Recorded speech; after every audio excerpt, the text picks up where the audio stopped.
Reverse osmosis water. ఈరోజు మన దగ్గర ఉండే బాటిల్ అని అలాంటివి. ఇప్పుడు ఈ బాటిల్ ఉంది, ఇది రివర్స్ ఆస్మోసిస్తో నీళ్లు తయారైంది. బయట వెళ్తే కిన్లే పేరుతో, అక్వాఫినా పేరుతో, కోకోకోలా, పెప్సీ కోలా 20 రూపాయలు పెట్టి బాటిల్స్ అమ్ముతాయి. కొన్ని చోట్ల 20 లీటర్లు ఉన్న డబ్బాలు 40 రూపాయలకి అమ్మేటోళ్ళు ఉన్నారు. ఒకానొకప్పుడు నీళ్లు పరిశుభ్రంగా ఉండాలంటే కాచి చల్లార్చుకుని తాగని చెప్పేవాళ్ళం మేము. ఇప్పటికి కాచి చల్లార్చుకుని తాగని చెప్తే ఈయన గుడ్డి కుక్క లేదు ఇప్పుడు భూమి మీద. ప్రపంచంలో అతిపెద్ద పరిశ్రమ ఆయుధ పరిశ్రమ, దాని తర్వాత పరిశ్రమ ఆరోగ్య పరిశ్రమ, 3వ అతిపెద్ద పరిశ్రమ మంచినీళ్ళ పరిశ్రమ అయిపోయింది. 6 నీళ్లు పరిశుభ్రమైన నీళ్ళే, రివర్స్ ఆస్మోసిస్ నీళ్లు.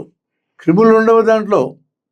కానీ ఈ నీళ్ళలో ఖనిజ లవణాలు కూడా ఏముండవు కలిపితే తప్ప. 20 రూపాయలు లీటర్ పెట్టుకునేది ఏంది? దాంట్లో ఉండే సౌకర్యం ఒకటి మనకు అర్థమవుతుంది. ఏదన్నా ప్రయాణాలు చేస్తూ టక్కున షాపులో బాటిల్ ఉండదు, కొనుక్కొని వెళ్ళిపోవచ్చు. ఇదివరట్లా కష్టపడాల్సిన అవసరం లేదు. ఎక్కడ పడితే ఎక్కడ ఏ నీళ్ళు పెడితే ఆ నీళ్ళు దొరికితే తాగాల్సిన అవసరం లేదన్న సౌకర్యం ఉంది. ఈ సౌకర్యాన్ని పెద్ద బిజినెస్ ఆపర్చునిటీ కింద ఈ మల్టీనేషనల్ కంపెనీస్ మార్చుకున్నాయి. దీన్ని ఇంకా కొంత పొడిగించి ఆల్కలైన్ నీళ్ళు తాగితే మరీ మంచిదని 2 లక్షల రూపాయలు మిషన్ పెట్టి ప్రతి ఇంట్లో కొనుక్కోండి అని రివర్స్ ఆస్మోసిస్ నీళ్ళు ఒక దండగ మారిందంటే ఆల్కలైన్ నీళ్ళు తాగమని చెప్పి ప్రచారం చేస్తూ ఉన్నారు. ఇది చదువుకున్న వాళ్ళకున్న ఆధునికమైన నమ్మకాలు కావు. ఒక విషయం చెప్తున్నా నేను, మన మున్సిపాలిటీలు మన కార్పొరేషన్లో నదుల నుంచి నీళ్లు సేకరించి శాండ్ ఫిల్టర్స్ ద్వారా ట్యాంకులకు ఎక్కి చిల్లకి పంపిస్తారు. ఈ నీళ్ళల్లో 100% క్రిములు పోవు. కొన్ని క్రిములు ఉంటాయి. ఆ కొన్ని క్రిములు రోగాలు తీసుకురావడానికి తగినంత బలం ఉండదు, కానీ రోగ నిరోధక శక్తి తీసుకురావడానికి ఆ క్రిములు ఉపయోగపడతాయి.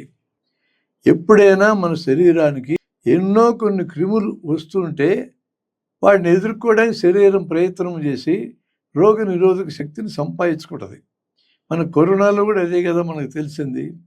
ఎంతో కొంత కరోనా వైరస్ గాలిలో కలిసినందువల్ల ఆ గాలిలో కలిసిన వైరస్తో రోగం రాదు, కానీ రోగ నిరోధక శక్తి వస్తుంది.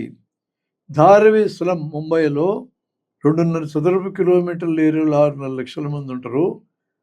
అక్కడ కానీ కరోనా దప్పిస్తే గుట్టలు దస్తారనుకున్నాం. సావకపోగా భారతదేశం మొత్తం మీద కంటే ధారావి స్లమ్లో వచ్చిన రెసిస్టెన్స్ 58%.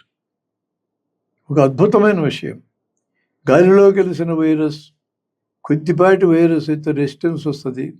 నీళ్ళలో కలిసిన క్రిములు, కొద్దిపాటి క్రిములు అయితే రోగనిరోధక శక్తి వస్తుంది. అలా ఇతర రోగాలకు వచ్చిన రోగనిరోధక శక్తి మన కరోనాలో కూడా పనిచేసింది అనేది కూడా అంతర్జాతీయ నివేదికలు క్లియర్గా మనకు తెలియజేసినాయి.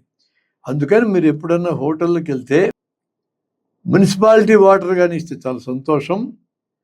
వాళ్ళు మున్సిపాలిటీ వాటర్ ఎవరు, రెగ్యులర్ వాటర్ ఏమంటారా, బాటిల్ తెమ్మంటారా అని అడుగుతారు. రెగ్యులర్ వాటర్ అన్న కూడా అది RO వాటరే. 20 లీటర్ల క్యానుల్లోంచి ఇస్తారు. రెగ్యులర్ వాటర్ కానీ అడిగితే 20 రూపాయలు మిగులుతుంది. కానీ మున్సిపాలిటీ వాళ్ళు సప్లై చేసే శాండ్ ఫిల్టర్స్ వాటర్ అయితే రోగ నిరోధక శక్తి కూడా వస్తుంది. నా రికమెండేషన్ అయితే అది. దొరకనప్పుడు కనీసం 20 లీటర్ల డబ్బాన తెచ్చుకోండి. లీటరు రూపాయి కన్నా వస్తుంది. యాక్చువల్గా RO వాటర్ తయారు చేయడానికి కంపెనీలకి ఖర్చు కేవలం లీటర్కి 5 పైసలు మాత్రమే. మొత్తం దారుణమైన మోసం. ప్రపంచాన్నంతా RO వాటర్ పేరుతో మోసం చేస్తూ ఉన్నారు. మన లాంటి కార్యకర్తలు కొంతమంది నల్గొండ జిల్లా కొండగడప, వరంగల్ జిల్లా గంగదేవపల్లిలో వాళ్ళే RO ప్లాంట్లు పెట్టుకున్నారు. ఆ ఊరు మొత్తానికి వాళ్ళు 5 పైసలకు లీటర్ లెక్కన సప్లై చేస్తున్నారు.